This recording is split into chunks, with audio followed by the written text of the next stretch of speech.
Oke, baik. Assalamualaikum warahmatullahi wabarakatuh. Bismillahirrahmanirrahim. Terima kasih Ibu Prof. Dr. Insinyur Sumiati atas kehadirannya di forum FEMA Voice sebagai forum untuk bincang-bincang dan diskusi dengan para pimpinan IPB dan juga dosen-dosen di Fakultas Ekologi Manusia. Ibu Prof. Sumiati tentu sudah lama berkarir di IPB sebagai dosen, sebagai peneliti, juga sebagai yang aktif di dalam pengabdian masyarakat. Nah, berdasarkan apa kiprah Prof dan juga sebagai dekan, ya, sebagai dosen, juga berdasarkan latar belakang keilmuannya, mengajar, riset. Nah, kalau boleh dikatakan, Ibu Dekan, ini bidang ilmunya apa nih, areanya? Baik, Pak Dekan. Jadi saya bidang ilmu saya, yang jelas ya peternakan secara umum, tapi khususnya bidang saya ilmu nutrisi ternak. Oke. Jadi saya home-base-nya di Departemen Ilmu Nutrisi dan Teknologi Pakan. Dan teknologi pakan, dan oke. bidang keahlian khususnya tentang nutrisi ternak unggas. Oke. Jadi nutrisi ternak unggas ya. Termasuk nutrisi di pakan juga di bagian dari kajian Ibu Dekan? Betul, terutama ya pakan unggas. Oh, pakan unggas. Oke, baik. Tapi ya. Baik, Bu Dekan. Melihat kondisi pandemi yang sudah berjalan lebih dari 3 bulan ini bagaimana kalau Ibu sebagai pakar melihat kondisi para peternak rakyat kita nih? Kemudian bagaimana juga kondisi industri perunggasan ya, terutama yang dikelola oleh perusahaan besar? Ya, baik, Prof. Jadi dengan adanya pandemi ini, jadi mau tidak mau itu semua terganggu ya, apalagi dengan peternakan rakyatnya. Seperti ini kasus yang kemarin dari mulai Maret kan kita ada outbreak ini ya, pandemi. Yeah. Jadi banyak industri yang sudah merencanakan untuk produksi untuk memenuhi di Lebaran, di Idul Fitri ya, dengan volume banyak, dan yang jelas waktu Idul Fitri biasanya kan penjualan meningkat ya, permintaan meningkat. Sudah direncanakan jauh hari waktu itu saya ya. Tapi begitu ada pandemi, nah ini kan harus mengubah strategi itu ya. Banyak misalnya breeder misalnya dari penetasan yang tetasnya udah terlanjur diproduksi banyak, terpaksa tidak ditetaskan semuanya misalnya, karena melihat daya beli masyarakat juga jadi turun, karena dengan ada pandemi banyak yang dirumahkan, pekerja yang dirumahkan, atau yang bekerja di sektor informal banyak yang nganggur gitu kan, sehingga ya otomatis ya daya beli dari keluarga menurun gitu ya. Termasuk ya produk-produk unggas ya yang menurun itu ya.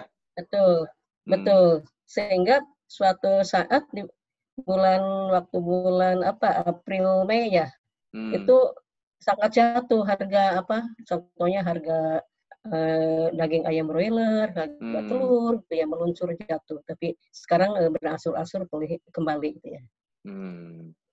Jadi nah itu sama kondisinya antara perusahaan besar dengan perusahaan rakyat, peternakan rakyat? Yang jelas yang paling terdampak ya pasti peternakan rakyat. Kalau perusahaan besar kan sudah punya strategi, punya istilahnya asetnya besar segala macamnya. Mereka juga biasanya usahanya dari hulu sampai hilir gitu ya. Jadi masih ada aset-aset yang bisa mungkin alternatif ya. Kalau peternakan rakyat kan ada hanya yang budidaya saja, misalnya gitu ya. Kalau perusahaan besar kan dari hulu, dari pakan, dari on-farm sampai ke olahan itu. Jadi ini tidak terlalu ya terdampak menurut beberapa perusahaan sih ya terdampak tapi tidak terlalu seperti peternak kecil gitu ya. Bu Dekan, ini kan unggas itu termasuk daging yang artinya dari sisi harga relatif murah ya dibandingkan dengan mungkin sapi ya. Iya, betul. Nah, apakah memang ada kecenderungan pada saat pandemi ini konsumsi unggas juga turun itu? Artinya masyarakat. Iya. Ya, baik. Di awal-awal pandemi ini, yaitu karena banyak yang pendapatannya turun dari masyarakat, sehingga daya beli terhadap semua produk, termasuk peternak, walaupun murah, ternyata turun, gitu ya. Oh, Padahal oke. ini yang paling murah seperti telur, gitu ya, dan bisa dijangkau oleh semua lapisan masyarakat. Dan itu merupakan sumber protein yang berkualitas tinggi yang sangat penting, gitu ya. Tapi sekarang mulai saya perhatikan mulai berangsur-angsur membaik lagi harga telur, harga ayam. Gitu. Nah, kalau di unggas ini kan ada 2 jenis ya, yang sangat penting ya, dagingnya sendiri, daging unggas dengan telurnya ya. Nah, apakah yang bertahan itu telur gitu? Artinya tetap konsumsinya nggak berbeda dengan sebelumnya? Kalau telur, karena mungkin relatif lebih murah gitu ya, itu konsumsi untuk masyarakat saya kira ini yang agak bertahan ini telur. Bertahan, oke, ya. Iya. Jadi unggasnya aja dagingnya ya, yang ini ya. Dagingnya sempat turun, tapi mulai berangsur-angsur pulih lagi. Oke. Baik, Bu Dekan, kalau kita perhatikan ya, apa nih yang yang harus dilakukan oleh para peternak kita sebaiknya kalau misalnya dalam 2-3 bulan lagi ini kondisi ini belum membaik gitu ya, apakah mereka artinya strategi bertahan yang harus mereka lakukan gitu di tengah pandemi ini? Ya, baik. Dengan adanya pandemi ini jadi banyak orang kreatif, terutama di bidang pemasaran. Oh begitu, ya. Banyak yang memasarkan atau menjual langsung konsumen dengan online. Ada suatu perusahaan mengerahkan karyawannya untuk menjual online, gitu, dikerahkan. Jadi ada kreativitas. Jadi ada yang membuat jaringan-jaringan online supaya produknya terjual. Dan mungkin ini unggas juga kan ada unggas lokal, contohnya misalnya ayam lokal, ayam kampung, justru malah harganya itu stabil gitu ya. Oh, oke. Ya. Apa itu penyebabnya, Bu Dekan? Karena ternyata makin banyak orang selera masyarakat gitu ya terhadap ayam kampung itu makin meningkat gitu. Oh begitu, dari segi taste, segi rasa barangkali begitu ya. Sehingga ada dari peternak ya mengatakan bahwa justru ini ayam kampung ini bagus nih katanya. Ya, oh oke. Ya. Jadi salah satu yang bertahan tuh di ini ya, di di telur ya, sebagai salah satu bahan protein ya, protein hewani yang ini. Nah, untuk telur. Kreativitas itu di peternak yang bawah ini ada nggak itu, Bude? Kalau tadi kan mungkin perusahaan yang agak besar ya, yang gimana kondisinya? Yang saya tahu ya, ini jadi para peternak juga banyak yang sudah mulai teknologi, istilahnya paling tidak lewat WA gitu menjual ya online itu sudah mulai ada gitu ya. Dan seperti peternakan unggas itu kan ada ininya, ada himpunannya gitu ya. Itu saling membantu juga gitu. Oke, jadi artinya ini juga mendorong mereka untuk ini ya, berkreativitas begitu ya. Betul, ya. Atau dijadikan yang makanan siap digoreng atau siap dimakan gitu ya. Iya. Itu juga kreativitas yang sangat bagus. Kalau ininya, Bude, dari sisi pakan ya, kan artinya karena permintaan terhadap unggas itu turun, pakan juga mungkin permintaannya turun, apakah ada kecenderungan harga ini turun? Yang jelas kalau harga pakan itu tidak pernah turun, Pak, karena komponen bahan pakannya banyak yang diimpor ya. Mungkin hampir 90% kita impor bahan pakan. Bahkan mungkin ada di awal-awal outbreak itu ada kecenderungan susah gitu untuk mengimpor ini kan banyak dari negara yang emang terserang pandemi juga, misalnya untuk perusahaan feed additive gitu ya, yang bahan-bahan pakannya yang tergantung pada negara yang terserang duluan oleh COVID ini gitu ya. Ya sedikit banyak terganggu mereka. Ya. Jelas lebih mahal ininya bahan bakunya. Itu apa, Bude, penyebabnya bahwa sampai sekarang ini dari sisi bahan baku pakan kita masih tergantung impor? Apakah memang bahan baku kita tidak ada atau tidak memenuhi syarat atau gimana ini? Ya, baik. Pertama ya tadi kontinuitas produksinya ya. Contohnya bahan baku yang paling banyak digunakan untuk pakan unggas kan hampir 60% itu jagung ya, jagung. Oke.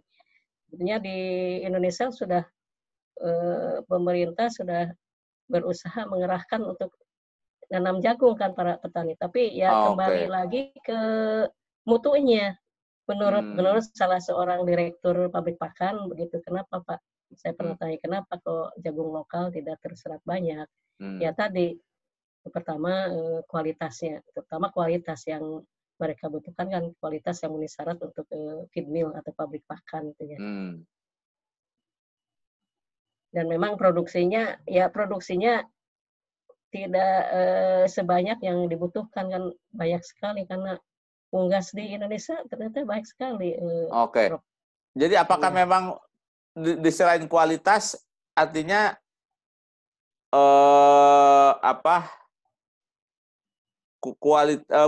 jumlahnya juga nggak cukup ya, Bude ya?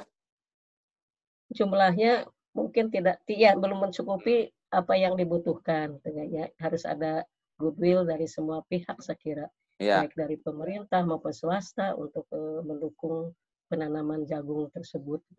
Nah, kalau untuk peternak, ada nggak kreativitas di mereka bahwa mereka tidak mau tergantung dari pakan tadi yang pabrikan gitu ya? Apa yang mereka lakukan nih, yang untuk peternak-peternak kecil ini? Jadi apa sebetulnya dampaknya terhadap unggas tadi gitu? Kalau misalnya oke lah kualitas nomor 2 gitu ya, apakah memang bisa membuat beda nyata begitu? Gimana, Bude? Ya, baik. Jadi sudah banyak usaha untuk mengurangi ketergantungan impor ini. Kita usahakan menggunakan bahan pakan lokal. Baik dorongan dari akademisi, dari peternak, dari pelaku peternakan ya. Sudah banyak dan kami juga sudah banyak mengajarkan bagaimana membuat pakan dari sebagian besar misalnya bahan pakan lokal. Ya. Kalau memang tersedia di daerah tersebut bisa digunakan bahan pakan lokal, terutama untuk peternak kecil ini itu bisa diterapkan gitu ya. Oh, jadi sebetulnya teknologi itu sudah ada ya? Sudah ini. Nah ini apa penyebabnya, Bude ya? Bahwa peternak kita yang kecil itu lebih senang beli pakan yang udah jadi gitu? Baik, mungkin pertama kalau di daerah peternak tersebut kurang tersedia bahan pakan lokal itu dalam bahan jumlah bakunya. yang cukup. Oke. Ya. Atau kontinuitasnya kurang terjamin. Tapi untuk misalnya untuk ternak lokal yang saya pernah diajak keliling oleh Deptan itu selama ada 10 tahun barangkali ke hampir seluruh provinsi itu. Kalau memang bahan baku pakannya tersedia, misalnya untuk peternakan itik atau itik di daerah mana, Jawa Tengah, Jawa Timur, mereka sebagian besar menggunakan bahan pakan lokal, misalnya gitu ya. Tapi tentunya tidak bisa semuanya, ya masih tetap ada yang ini seperti tepung ikan itu kan masih impor ya. Tapi diusahakan ditekan, misalnya banyak yang limbah udang, pakai limbah udang, misalnya gitu. Sudah banyak usaha sebetulnya. Ya. Oke, jadi bahan baku ya, dan artinya alam tidak menyediakan itu ya. Artinya kalau bahan baku tersedia, petani itu sebetulnya punya kemampuan ya, Bude ya, untuk ini ya. Iya, sudah banyak intervensi baik dari pemerintah gitu ya untuk ini, untuk melatih para peternak untuk membuat pakan sendiri atau meramu pakan sendiri. Iya. Nah, saya perhatikan ini, Bude. Untuk ternak itu, untuk ternak ini mungkin unggas ya. Kalau untuk ternak yang lain itu saya punya rumput ya yang nggak pernah saya urus, tapi tetangga itu memanfaatkan untuk itu. Ini apa? Peternak apa seperti ini? Artinya dia apakah memang tidak memberikan pakan yang dia beli? Artinya dari rumput sekitarnya yang memang cocok gitu. Ya, baik. Rumput juga kan macam-macam kualitasnya, Prof. Seperti rumput lapang mungkin yang ada sekitar kita itu bisa diberikan, tapi kualitas gizinya itu tidak sebaik rumput gajah, bisa gitu kan ya. Kalau untuk peternakan yang yang besar misalnya, atau peternakan yang ya skalanya menengah ke atas misalnya, punya sapi, punya domba, ya tentu harus dikasih dengan pakan yang berkualitas bagus kalau ingin produksinya optimal gitu. Ya, artinya peternakan rakyat ini dengan keadaan yang kondisi yang ada sebetulnya dia hanya memanfaatkan lingkungan yang ada ya. Walaupun dampaknya tidak maksimal ya, begitu ya. Produksinya tidak maksimal. Ya, betul. Karena konsekuensinya juga kalau menggunakan pakan dari luar ya berat juga dari segi pembiayaan gitu ya. Betul. Nah, tapi antara ternak besar dengan yang unggas tadi, ketergantungan terhadap pakan dari luar itu yang mana yang besar, Bude? Yang sangat besar unggas, karena tadi tekanannya mohon maaf, kalau ternak seperti sapi gitu kan bahan pakannya sebagian besar seperti rumput gitu, mungkin bisa diusahakan dengan di sekitarnya ya. Tinggal bagaimana ini ketahanan pangan terutama di musim kemarau misalnya. Berbagai cara pengolahan, banyak teknologi itu. Kalau unggas itu kan berupa konsentrat ya, bahan-bahan bakunya. Ya, jadi ada jagung, kedelai, tepung ikan gitu kan. Oh ya, itu yang menyebabkan ketergantungan dari luar itu sangat ini ya, sangat besar ya. Artinya dari luar tempat petani ya. Jadi artinya bagi peternak tidak mudah juga menyediakan pakan untuk ternaknya ya. Betul. Artinya peternak juga harus melakukan usaha-usaha yang belum tentu lebih efisien mungkin ya untuk menyediakan pakan. Sehingga ketergantungan itu jadi ini ya, jadi sangat besar ya. Oke, Bude, kalau bahan baku lokal kita yang paling bagus untuk pakan terutama unggas itu sebetulnya apa yang ketersediaannya tinggi? Dan itu sudah dimanfaatkan itu? Ya, mungkin jagung juga sudah dimanfaatkan, tapi tidak, misalnya di dalam formula itu digunakan 50% jagung kuning, nah tapi tidak bisa memenuhi sampai 50% misalnya. Sebagian sudah digunakan yang saya tahu di feed mill itu, karena memang ada kewajiban juga menyerap itu kan, menyerap bahan baku lokal, tapi ya tadi kembali ke kualitas segala macam. Terus ada yang diproduksi di Indonesia tuh ini dari limbah sawit ya. Oh, sawit. Jadi palm kernel mill itu ya, PAM itu ya. Itu juga itu dari produksi di Indonesia, bahkan sudah diekspor. Yang kemarin kebetulan kami ada webinar tentang pakan sapi perah. Kita mengundang Pak Reza yang punya peternakan sapi banyak di New Zealand, orang Indonesia. Beliau mengatakan tuh palm kernel mill tuh dari Indonesia didatangkan ke New Zealand. Nah, itu jadi ada. Itu untuk unggas juga, kan Bude? terbatas. Untuk unggas, untuk sapi bisa. Okay. Tapi terbatas penggunaannya, tidak sebanyak jagung. Oh, oke. Tapi artinya itu ada potensi ya. Iya, betul. Itu prosesnya cukup lama untuk dia sampai jadi pakan tuh bahan baku itu, Bude. Artinya itu Yang jadi hambatan. jelas dia dari pabrik minyak sawit ya. Itu hasil samping dari minyak sawit itu ya. Oh, Jadi dia bagian dari itu. Sebenarnya tidak rumit sebetulnya.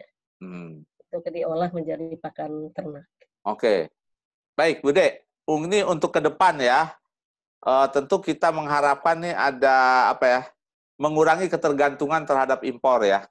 Artinya impor tidak bisa dihentikan sama sekali, tapi mungkin dikurangi lah. Nah, terutama untuk pakan ini nih, apa sebaiknya yang harus dilakukan oleh pengusaha-pengusaha kita maupun kebijakan yang harus dilakukan oleh pemerintah? Ya, baik. Utama tadi yang bahan pokok yang terbesar itu jagung, itu harus ada kerjasama antara pemerintah, swasta maupun akademisi untuk mendorong tadi penanaman jagung dan juga sampai ke kontrol kualitasnya supaya diterima di pabrik pakan gitu. Saya kira kan di kita potensi bisa menanam jagung gitu ya. Itu kualitasnya yang harus benar dijaga untuk memenuhi syarat kualitas bahan pakan yang baik gitu ya. Oke. Ya. Oke, kemudian apa nih saran penting untuk para peternak kita ya supaya mereka itu punya keterampilan lah agar tadi lokal itu bisa menyediakan kebutuhan lokal juga gitu. Baik.